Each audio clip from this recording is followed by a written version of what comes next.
Engoron's law clerk, his principal law clerk, known as Allison Greenfield, aka the judge's GF, has been busted. We've already talked a lot about her donos, thousands of dollars to Democrat funds. Some of these organizations were directly adverse to Trump or in support of Biden or in support of Letitia James. I mean, it was wild. And now there's this new video that came out, and we're going to take a quick look at it. Now, this came from this account I saw on the X platform known as Judicial Protest. And here's how they introduce it. They say, bombshell video of bias and misconduct on behalf of Judge Engoron's law clerk. Her name is Allison Greenfield, just uncovered. Mistrial incoming. Now, I'm not so sure about that. We'll see what the Court of Appeals says about this, but you know, we're kind of in New York, and we'll see how far and how much leeway they give to the judge. But they say, while attending an October 2022 Democrat fundraiser, Greenfield can be heard saying, quote, Biden is the best president in the history of the United States. And of course, that means that if Trump is running against Biden, that she is opposed in an adverse position to Trump. Meanwhile, Greenfield was front row at one of these events yelling, yeah, shaking her head in agreement and taking video of Democrat politicians as they bash Trump. Now, this account, Judicial Protest, at Judicial Protest, recommended follow, I certainly have, says Alina Abba should demand that Greenfield produce the videos that she took. And we've already seen this, right? She had an Instagram account and other social media accounts because she was actually running for office. I mean, she wanted to be a judge. Now she didn't get elected, and now she's LARPing as a judge, just live action role playing, like I'm kind of a pseudo judge. So she took a lot of those things down, I'm sure. Now they say, uncover those. Somebody should say, what else have you posted out there? Let's see if you're biased or not. The judge says now, we can't even ask about it, right? And to Trump's lawyers, do not do it, Chris. Don't you do it, Chris. Don't file it. Now, even worse, video shows Greenfield campaigning, gathering signatures with Grand Street Democrats on behalf of Tishy Latish in her 2022 primary campaign. That's the prosecutor. That's the AG who's prosecuting Trump. She's sitting at the entrance of the event with a Diet Coke. It's not working. Oh!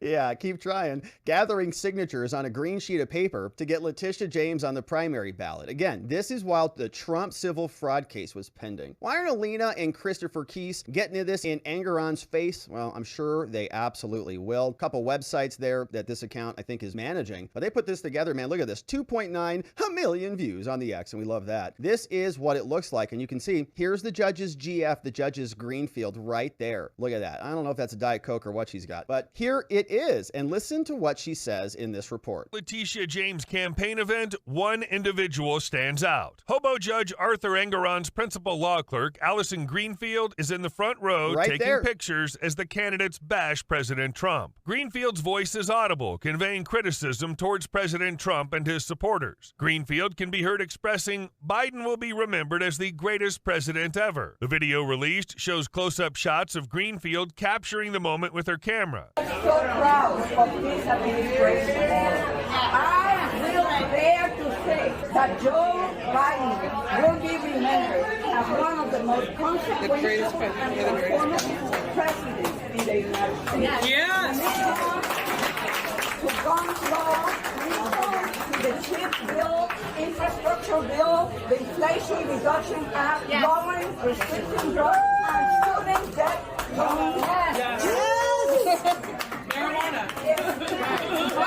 This is the most important election ever. It's true. That's right. We are engaged in an epic, maybe even generational fight against an anti-democratic movement, a dangerous anti-democratic movement, which has taken over one of the major parties of this country. You're going to become a judge just because of that. I mean, no, right on, Jim. You're going to become a judge just because of that. No, not true. And so they're going to explain this portion here. But look, I want to just highlight this because this video moves fast, you know, very nicely assembled. But this is her. And you can see right there, even the name tag says Allison Greenfield. Oh, isn't that cute? The judge's GF right there. And then when we go over to this direction, who's this guy? Right here, all 4'6" of them. Jerry Nadler the Waddler, right? Waddling around Congress with that diaper. It's been in there for 35 years now. It's like 35 pounds. I don't know how much is in there, but a lot. But they're all there. You can see some people are trying to keep their distance, but not Allison Greenfield, all right? She's cozying right up. She's very familiar with that. So she wants to get close to him right there in the red square. Make sure you know your geometry. And we also have her tucked away back here as well. June 2022, while the case was ongoing. And these items were posted on Facebook Facebook. For Freedom Democrat Club NYC. Don't know if this was one of the donos that she made. She made thousands of dollars of donations to Democrats. Let's carry on. In June 2022, while the People versus Trump case was ongoing, Greenfield was observed actively campaigning with Congressman Jerry Nadler. As chair of the House Judiciary Committee, Nadler led the impeachment of President Trump. Oh, convenient. In 2022, Greenfield was also spotted engaging in campaign activities for Alvin Bragg. In a quote, she expressed her general support for Alvin Bragg's policies. I am generally very supportive of Alvin Bragg's policies. Of course, because Alvin Bragg is the prosecutor in New York who is prosecuting Donald Trump. Now, this other photograph is from her. It says Grand Street Democrats primary rally, June 16, 2022, and stroll to the polls June 18, 2022. You can see she's tucked away right there with a bunch of people. In June 2022, during the pendency of the People versus Trump case, videos depict Greenfield's presence at a political rally supporting Letitia James. Greenfield can be seen seated with a clipboard filled with signatures, actively involved in petitioning and campaigning for Letitia James.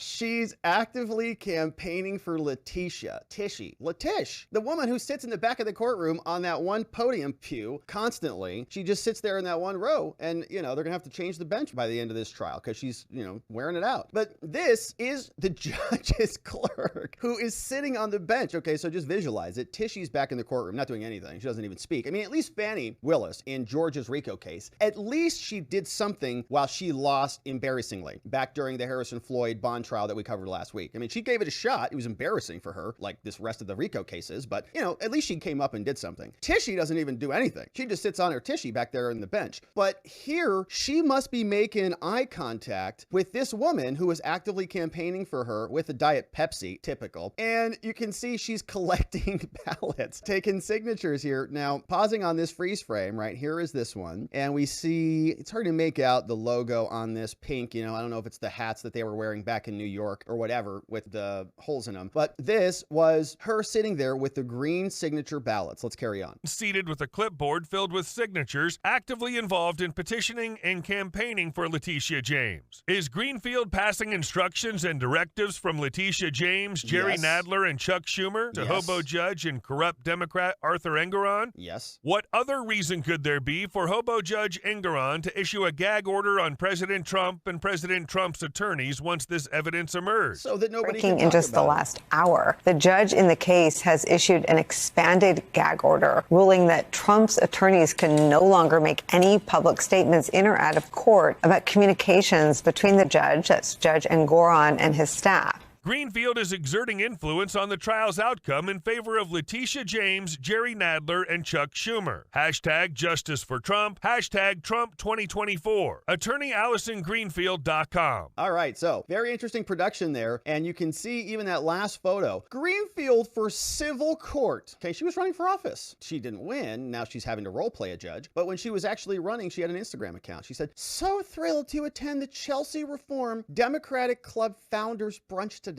honoring incredible and fearless lifelong public servants like Senator Schumer and Representative Maloney. Thank you for a fantastic event." 3 exclamation points. Wow. All right, so you can see, right, this is the clerk. This is the judge. This is Areola Judge Engoron, who's also blasting out in his high school newsletter to the Wheatley alumni that he's got bonus torso photos available for them. And also, they should recognize that he is in the news, gagging Trump, and he's in the news, prosecuting Trump and holding, Trump in different penalties, all sorts of things throughout the pendency of the case. So this is what we got from this great report from @JudicialProtest on the X platform. And of course, this is the subject of everything right in this case. Donald Trump has been making the argument that this case is biased, as obvious as can be. Not only do we have this judge making bizarre rulings, this judge has a history himself of being anti-Trump in his postings and so on, but Engoron's law clerk is also involved, and she's in cahoots with Tishy Latish. And so Trump is now going to file a motion in the appeal supporting the stay of the gag order, meaning the gag order is not in effect, and Trump is going to let that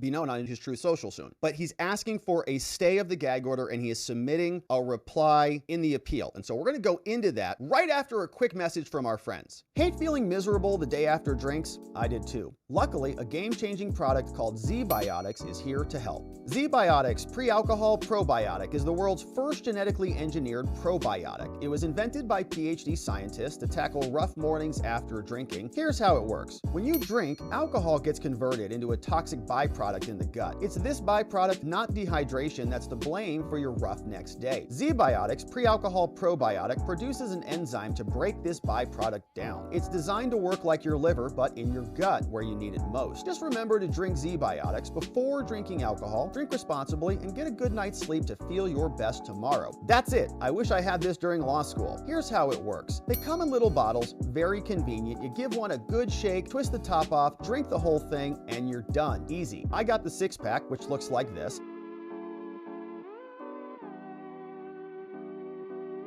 It comes with an instructional booklet, has a very simple twist top right here, and every bottle has a reminder to drink responsibly. So this holiday season, give your family and friends the gift of a better tomorrow with ZBiotics. Go to zbiotics.com/RobertG or scan the QR code on the screen right now to get 15% off your first order when you use code RobertG at checkout. You can also sign up for a subscription using my code so you can stay prepared no matter the time or the occasion. ZBiotics is backed by a 100% money-back guarantee, so if you're unsatisfied for any reason, they'll refund your money, no questions asked. Remember, head to zbiotics.com/RobertG and use the code RobertG at checkout for 15% off. And thank you to ZBiotics for sponsoring this segment. And now, Trump files his reply in the Court of Appeals, and let's dive right into it and see what he says. This is a big filing, and hat tip to Elliot, our document master on Locals, for sharing this with us. 1,900 pages, and this got dropped 11/27, and you can see this is the affirmation of Clifford S. Robert in further support of an interim stay. So just to be clear about this, Engoron issued a gag, said Trump violated it multiple times, gave him a warning, $5,000 sanction, $10,000 sanction, and so on. Trump appealed it. The Court of Appeals in New York, so remember, we're in the appellate division right now, but we were in the Supreme Court of the state of New York, which is where Engoron resides, and so we're out of his court. We're in the appellate division right now, and Clifford Robert is one of the attorneys who's admitted to practice in New York. He also represents Donald Trump and the rest of the Trump organization, and he says, look, I've got a bunch of additional stuff to tell you, Court of Appeals, including all of these different exhibits. So we'll go through this, right? It's about 1,900 pages, but let me just share with you what else is in this big document, in this filing, because we're expected to get a ruling from the Court of Appeals on the gag order, and this is very much compounding. So think of this almost like dominoes. So in New York, the gag order was issued by Engoron because they were talking about this law clerk, and this law clerk obviously has a history of bias, not only donating to Democrats, not only working for Tishy Latish, has a strong history of anti-Trump bias, working with Nadler, anti-Trump impeachment guy, hanging out with Schumer, you know, like anti-Trump extraordinaire in the Senate. And so it's a nonstop problem. So when they were commenting on that, Trump just made a comment about it. The lawyers were making comments. They got gagged, right? And this gag was the basis for mistrials. Now we're in appeals, and the gag in New York has also been used in DC. So Jack Smith's prosecutors are saying, see what Trump is doing, Judge Chutkan? You don't even have to see evidence of actual harm from Trump's speech in the DC gag. All you need to do is look at the New York gag and use that. And so they're compounding. They're all playing off one another. And this is all by design. So they're submitting more. We'll see what the Court of Appeals does. Clifford Roberts says there's additional filings here. This is petitioners Trump's memorandum of law in further support of the stay of the gag. So you can see Clifford Robert, the same guy who signed that affidavit on the front page, is also joined by Alina Abba. They start off, they tell us, all right, Court of Appeals, guess what? Donald Trump moved for a stay. We wanted to limit the gag order for further enforcement of the gag order in an attempt to redress Judge Engoron and his brazen, unmitigated violations of the Constitution. Not only the Constitution, but the New York Constitution, judiciary law, and the rules of this court. The notion that an openly and overtly partisan individual like Engoron would have any role in the decision-making process of this unprecedented case runs squarely counter to the foundational principles of American judicial independence and the constitutional guarantee of a fair trial. Like, you want the judge in a case like this to be as neutral as humanly possible. If you even have a whiff of bias, you gotta go. Because it's a political political case. It's a charged case. You have to think about legitimacy as a variable in the justice system. You have to think about this, right? And this is what for example, Judge Roberts did. When Judge Roberts did something that I found detestable, was crafting Obamacare as a tax. If you remember that, just to take a little tangent here, we were all sitting around going, there's no way Obamacare survives the Supreme Court, but it did, because Judge Roberts, who we thought was this conservative hero, came out and finagled it, right? We're going to rewrite all this to make it work. Why? Legitimacy. He wanted to save the legitimacy of the court, because if he didn't do that, you might disagree with that, which I do, that he could have, if he would have gone the other way, Obama just came sweeping in and the country was all enamored with this new president. And if they would have gone against that, it would have shattered the legitimacy of the court. Take it or leave it. That's what I think his justification for it was. Nobody thinks that Obamacare is a tax. So they made it work. They made it fit, right? My point is, these pieces work together to create legitimacy. And in a case like this, you want legitimacy, because even if you convict Trump, nobody cares, because they think it's illegitimate. So you're this whole, dog and pony show. Everybody goes, who cares? Okay, indict him again. Nobody cares. His polls keep going up because you're illegitimate. And so, all right. And so it's why it's not that concerning, quite frankly. Indict him again, make it 100 charges, make it 200 charges. Who cares? Because the DOJ, FBI, Judge Engoron, and Allison Greenfield have all proven themselves untrustworthy and illegitimate and lacking in credibility. So that's what it is. Now, indeed, they say this is why the Judicial Code of Conduct prohibits judges and their staff from engaging in partisan political activity. Kind of the point. But here, the sweeping unconstitutional gag orders, which restrict both Trump and their lawyers' speech, have impermissibly abrogated Trump's First Amendment rights to demand basic fairness and to highlight to the public the very open, public, and partisan conduct that has infected and permeated this trial. In some Court of Appeals, Engoron's gag orders shield the judge and his openly partisan clerk from the precise scrutiny essential to maintaining public confidence in the judiciary and ensuring a fair trial. It's gone. Like, this case is gone after we learn more about this clerk and this judge. And we'll see what the Supreme Court says. I mean, it's getting worse by the day. Now, the Supreme Court has ignored with impunity clear and troubling evidence of partisan political bias, and in doing so, undermine, they got it, perhaps irreparably, the rule of law. You think they're going to just change the judge and we're all going to, okay, this is a legitimate case? I don't think so. Pretty much done. Now, respondents now urge this court to inflict petitioners constitutional injury anew, meaning Trump has already been injured and you're going to do it again, by vacating the interim stay and bestowing upon Judge Engoron, Areola, an absolute unfettered power to punish Trump for validly objecting to demonstrable partisan bias on the bench. And again, she's sitting there on the same level, talking to him constantly, and he's admitting that. This is not the defense making it up. He's saying, I'm allowed to talk to her as much as I want. Dang it, leave me alone. She's a babe. At stake is a civil defendant, Trump, and front-running presidential candidate's ability to critique without fear or reprisal the court presiding over a bench trial of historic proportions. The court should reject the government's invitation to error and protect the bedrock rights undergirding the legitimacy and the integrity of the judicial system. They say Donald Trump's free speech interests are anything but, quote, vanishingly slim. They say Trump is into the second month of a trial that the world is watching. It carries serious implications for the limits of Tishy's power and equally grave consequences for Trump's personal business and his interest in this state. Every day, Trump must defend himself before a, quote, de facto panel comprising Engoron, who's already determined that Trump is not credible, already levied 2 unlawful contempt sanctions against him. And rewinding that for a minute, when we talked about this, they were saying the form of his penalty was not even lawful. It's like, where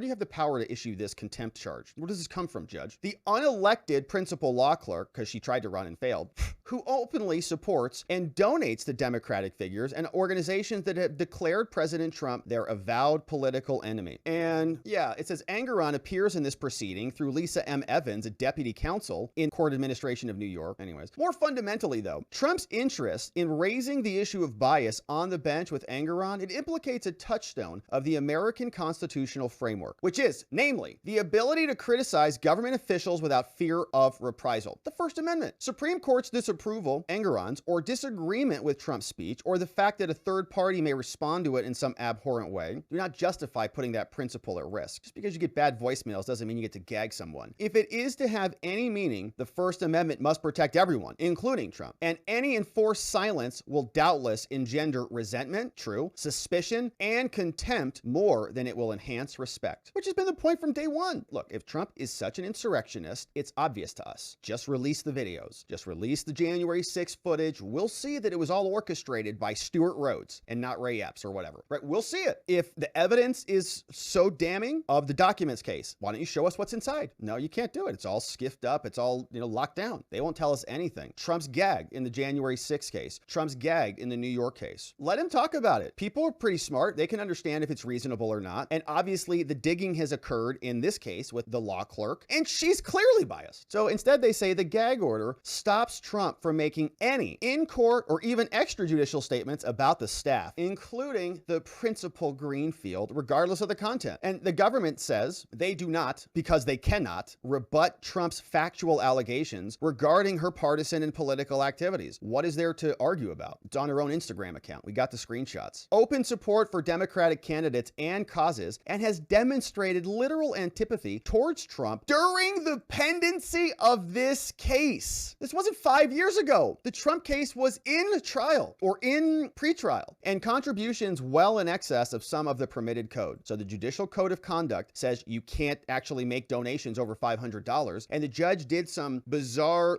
carbon credit math calculation that I don't understand, where he said, oh no, but the ticket that she bought to go to the thing can be discounted from the total cost of the donation. And she stayed at a hotel and went to a fast food restaurant probably multiple times, and so it deducts that from the rest of her bill. And so the judge came to some calculation, didn't give us any receipts, didn't tell us how he came up with those numbers or why it's under the $500 other than some loose explanation. Yeah, she's permitted. She's allowed to do that. So it's clear now, and it's all on record, like FEC records, right? We've got the documents. Nor do they dispute that she sits on the bench with the judge, has been repeatedly photographed at the judge's side with his permission, rolls her eyes at remarks by Trump lawyers, and constantly whispers and passes little love notes to Judge Engoron while the parties are on the record. Hey, baby, here. And I don't know if she's kicking him in the foot or what. Those benches are pretty high. You can't see up over them. I don't know if they're playing footsie or what's going on down there. But nonetheless, the government dismisses all statements about Greenfield. They say these are vexatious, these are baseless, and these are inappropriate because she's just a civil servant. Are you sick of that? That she's permitted to advise Judge Engoron, just an innocent person, and we're all being mean to her. Yeah. Given the circumstances, this extraordinary position calls into question both the timing of the gag order and the integrity, vel non, of the trial process. Many organizations that Greenfield actively supported was supporting the Attorney General. She attended bipartisan events while the case was pending, openly advocated for Joe Biden, commented on the fight against the development of profits of big real estate, talked about the consequences to the former president, Trump, and so on. But the government's perfunctory denomination of this speech as unworthy of this court's consideration, all that stuff, it's her protected free speech. She can do whatever she wants. Can Trump comment on that? No, you're not allowed to. Court's consideration fails to overcome the legal infirmities, and the gag order is not valid under the First Amendment. So they say here at the outset, the government attempts to avoid the merits of Trump's claim because they really don't have much to say. There's ample case law and statutory support. It confirms that Trump's challenges to gag orders and Judge Engoron's abuse of contempt power were properly made pursuant to our rules. And the suggestion that Trump's sole recourse for a violation like this is to wait months or years for a decision on appeal of final judgment is insane. They say this would lead to irreparable injury. Trump's not going to wait until this is over to file his appeal. He's appealing now. He's the front runner. There are collateral consequences here. If we wait 2 years, the election will be over and you'll get your wish. So we don't want that now. We want Trump to be able to speak now, because if he's gagged now, there are harms to his political campaign now. Respondents, they say their sole justification of gag orders, the only thing that the government has to hang their hat on, is unknown third parties and their mean voicemails, that Trump might say something and then they might do something bad. They say this should be rejected. Since before the trial began and continuing thereafter, certain individuals to whom there is no indication that Trump has any connection or any control over these people engages in behavior that they don't condone. And we know that there's some nasty voicemails that were left on some messages. Specifically, an affidavit, there we go, it contains no date or time, and we'll look at this in a different segment, that are reference to the transcribed excerpts, don't know when they came from, and nothing at all except hearsay about any communications to the cell phone or emails. It was blank texts. Now, the affidavit also includes no mention of the fact that on the first day of trial, that the law clerk allowed herself to be voluntarily photographed. She's like, yeah, this is historic, and I get to be a fake judge now. And she identified by the name in the national and international media, despite the existence of purported security concerns. Yeah, she wasn't hiding her face. She was running for office. She's trying to get into the political mix and standing outside rallies with other,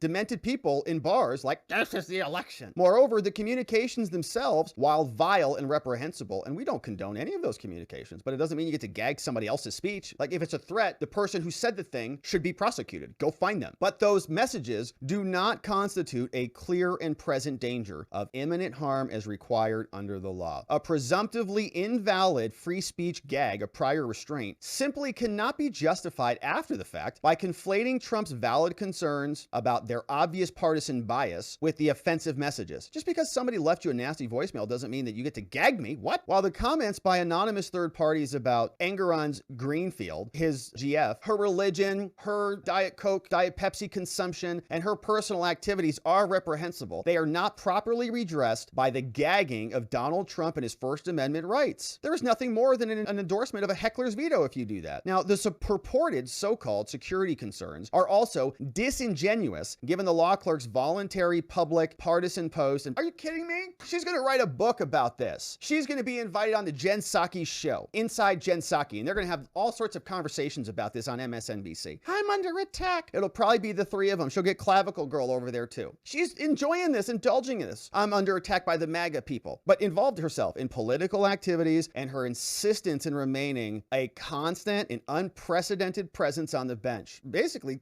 ruling the case, allowing herself to be filmed every day and then viewed by an audience of millions as the extraordinarily high-profile public trial commenced. Now, also, on their face and as applied, the gag orders have prohibited speech about her public and highly partisan political conduct. She did it, even going so far as to stop the lawyers, okay? Do not do it, Chris, is what the judge said, denying them from commenting on it in open court, which is wild. You're like, Your Honor, like, I'm literally here for my client to, like, represent my client. Don't do it. You can't file a motion. I have to file. Like, are you crazy? What else do you want me to do? Don't do it, Chris. There is no question that the gag orders proscribe free speech, and they are patently overbroad. Now, the constitutional defects are also compounded by their enforcement. In the two instances of the enforcement to date, Engoron has willfully abused the contempt power. Each time, Engoron, on his own, sua sponte, punished President Trump. He warned that the punishments will increase until Judge Engoron apparently is going to imprison Trump without aiding or abiding by any procedural protection to which Trump is entitled. You go to jail now because I'm the judge. Justice Engoron has likewise confirmed that the gag orders, as applied, stop Trump and their lawyers from even making a record of the conduct or the appearance of bias. Don't even mark it down. Talk about justice dies in darkness, right? You can't even bring it up on the record. Don't even bring it. Thus, the consequences of this court's vacatur of the interim stay are anything but hypothetical. Judge, if you lift this gag, if the court vacates the stay, Engoron is going to continue to dole out the punishment to President Trump and the rest of the petitioners without any process for raising the bench's bias against the petitioners based on the conduct of Engoron. And so we're asking to continue the stay until the petition is decided. Now, we'll hit the highlights of the rest of the appeal. You can see the gag orders, they say, should remain stayed. And this is saying that they brought this appeal under the appropriate section of the law. Article 78 is the appropriate petition. We filed it accurately. And here they continue. They say the gag orders are also unconstitutional. They try to trivialize Trump's First Amendment rights by dismissing his concerns. They say this is vexatious. We don't understand the First Amendment. We're just dumb prosecutors. We don't get it. But the First Amendment permits comment on public appearance of bias. We're allowed to do this. The gag order brings into sharp relief exactly what speech Engoron is seeking to prevent. When he gagged Trump and his team, it was literally about talking about the law clerk. Now, neither the Attorney General nor Engoron, none of them, rebut any of Trump's factual claims about her obvious political bias, donating to Democrats, hanging out with Schumer, hanging out with Nadler, supporting Tisch, thousands of dollars to multiple Democrat organizations in violation of the judicial code, and so on. They can't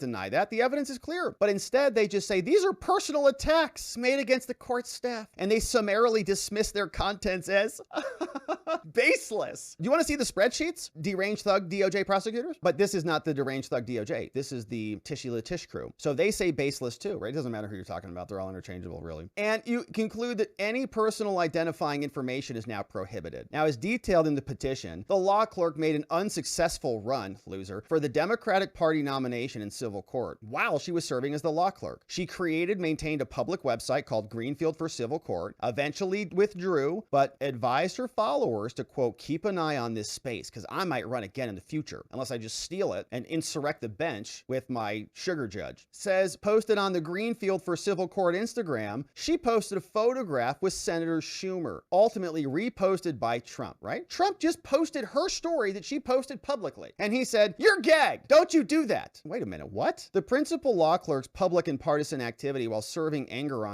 as her clerk is not cabined to her civil court campaign. The principal law clerk also attended events by the Grand Street Democrats, and they expressed their open disdain for Trump and their open support for Tishy. Now, additionally, after the public records maintained by the Board of Elections reflect that, in 2022, 2023, while the underlying action and a related special proceeding were pending before Judge Engoron, and after the principal law clerk ended her campaign, she was no longer a candidate. She then contributed to Democratic causes and candidates well in excess of the amount permitted under the code. Okay, so she was running and then not running and then making donos, and it was just madness. Now, notably, in a 4-page advisory opinion that was annexed to Trump's unsigned proposed order to show cause, Engoron attempted to address this. Let's see where this goes. But rather than admitting the open and public ethical violation, he justified the violation. He put cherry-picked incomplete quote from, this is so crazy, an incomplete quote, just as a judge doing it. Like, a judge is supposed to be like smarter and better and like wiser than everybody else. They said, no, this judge just took a quote out of context, like a law school student. Regarding which is really rude to law school students. You know, shout out, we all go through it. Regarding the application of the code, the full quotation with the omitted portion emphasized is as follows. Here's the full thing. The $500 limitation on political contributions does not apply to an appointee's contributions to his or her campaign, nor would there be such a monetary restriction on the purchasing of tickets to political functions. Of course, the staff member who becomes a candidate could not contribute to any candidacy other than his or her own. Oops, you left that out. Sorry, Judge. Okay, and just to zoom out on this, the judicial ethics say this. It's $500, no more. And then they have a judicial ethics opinion, and these are like explanations of the rules. And this is the way that the law works. And that rule is complicated. What does it mean? And then the judicial committee or the state bar or whomever will write the opinion, and it'll explain the rule. And so the judge just said, well, my Greenfield can buy tickets to whatever she wants. That's perfectly legal. And so if she spent $10,000, who cares? Because $9,600 was spent for tickets. She spent like $3,000, if not more, between the 2 years. And that was mostly tickets. So $3,600 or $2,600 was tickets, and the other $400 was the actual donos. Does that make any sense? No, of course not. So the judge just said it was for tickets, and she could deduct that from the total $300. But the rule says, no, you can't do that if you're running for office dono to other candidates, which makes sense because then they would all just be funneling money through each other. Judicial ethics opinions. And the judge literally just left it out. It's wild. So now this is a judge, right? This is a judge in a state court. You're supposed to have more ethics than that, but we're dealing with Engoron. Now, it is uncontested that the donations in question were not in support of her own failed campaign, from which she officially withdrew in February 2022, but were in support of other Democrats and their causes. And when he excised the final sentence of the opinion, Engoron deliberately and maliciously ignored the distinction between a candidate donating to her own campaign and donating to another partisan organization. And thus the opinion literally disproves his own conclusions that the donos are proper. The deliberate obfuscation of this fact is troubling, and it's telling of the ethos to defend the principal law clerk and her conduct, regardless of whether it's proper under the law, right? He's twisting himself and the law into a pretzel to cover up for this woman. I don't know what she has on him, man. Pictures or videos, more areola photos, more bonus photos. Oh gosh. So the principal law clerk, her public partisan conduct in violation of ethical rules, which Judge Engoron clearly endorses, along with her prominent role as the co-judge on the bench, has created an untoward appearance of impropriety, suffusing an unprecedented trial of national and international significance. Now, as is evident, it is uncontested and plain to see from press pool photographs that the law clerk has sat on the bench next to the judge this entire trial. She constantly passes him notes, whispers in his ear, and publicly consults with him on nearly every ruling. Counsel has noted this can happen to 30 to 40 times times a day. And this extended consultation, remember, they also moved the cameras around because the media was able to see. Now, this extended consultation occurs primarily when Trump's lawyers, rather than Tishy's lawyers, interpose an objection. Now, while this law clerk, like any judicial appointee, may assist the judge in the discharge of his duties, what we see here is unprecedented. Now, as this court undoubtedly knows, it is not simply not normal and or appropriate practice for a law clerk to literally sit on the bench and provide constant input while an elected justice presides. Engoron's emphatic contentions that he is the ultimate decision maker is self-serving. It's defensive and it's untenable, given that everyone in the courtroom that's packed can plainly observe that the parties are arguing the case to both Judge Engoron and to his law clerk. He said, my law clerk doesn't make the rulings, I do. Now, that Judge Engoron feels compelled, right, to repeatedly justify his abnormal practices and to assure the public that he, not his law clerk, is doing his duties underscores the bizarre and deeply problematic nature of this. There is simply no room in the judicial system for this type of behavior. And by the way, she has heightened her public role to that of a public figure, so stop babying her and telling us, she's a